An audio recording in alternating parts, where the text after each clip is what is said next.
Captain, my captain. Captain, my captain. Oh, Captain, my captain. And welcome to the Ruby Tuesday. My name is Ruben, and this is my review for Netflix's new film, Captain Nova. It's a new Dutch film, an original, well, Netflix presents kind of original, actually came out a year ago. They bought the license for it recently. Is it worth your time? Let's discuss. A fighter pilot travels back in time to save the future world from the environmental disaster, but a side effect turns her young again, and no one takes her seriously. Had I not just seen The Adam Project, Netflix's recent new kind of timey-wimey time travel movie with Ryan Reynolds, I probably would have enjoyed this movie more, because if they bought it when it originally came out a year ago, this would have come out before The Adam Project, and then I would have gone, yeah, that was a watchable movie, kind of. But having now seen it, just after watching The Adam Project, well, a couple of weeks ago, are like, ugh, we've seen this film before and we've seen it done so much better.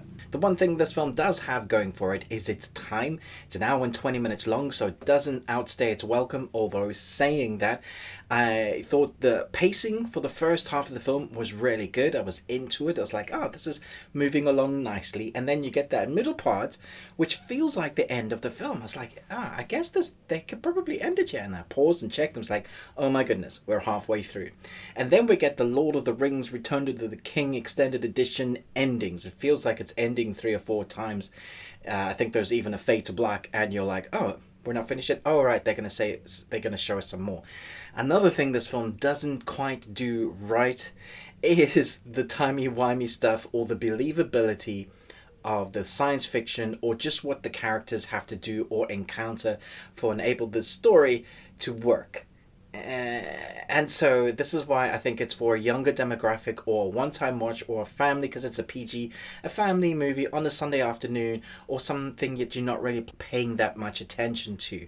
It does have a few themes going on here. You know, it's very rife with what's going on right now about our environment. We need to do something about that in the future. Look at what's happened. So now we have the technology to send someone back and start things afresh, maybe stop a few things, and when that doesn't quite work out, we're going to have to kind of revamp the plan.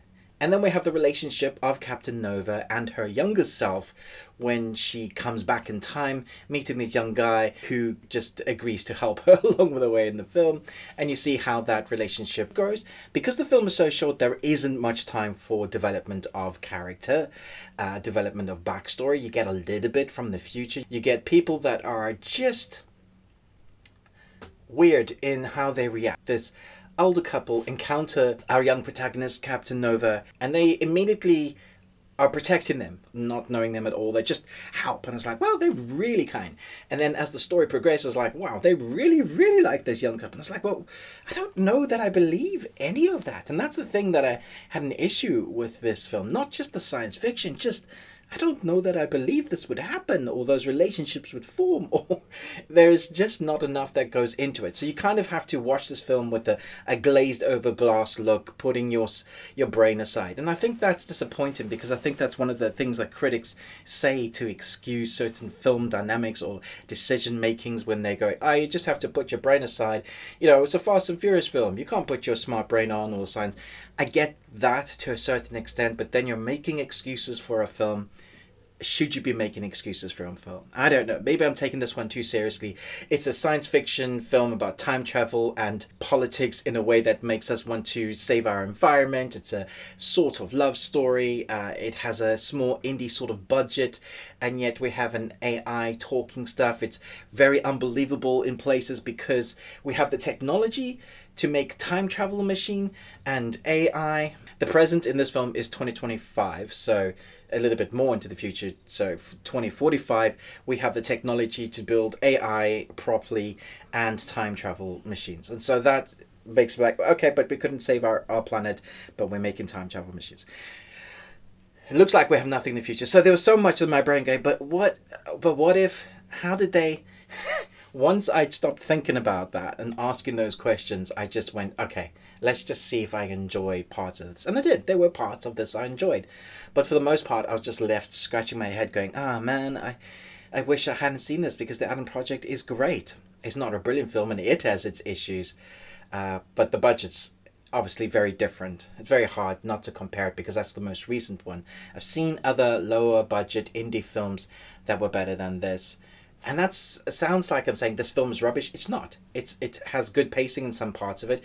You stick your brain off. There are moments that you're going to enjoy, and it's like a one-time watch, which will be fun. So I'm going to give this 2 Nicolas Cages out of 5. Not the worst thing I've seen this week. Not even the worst thing I've rated this week.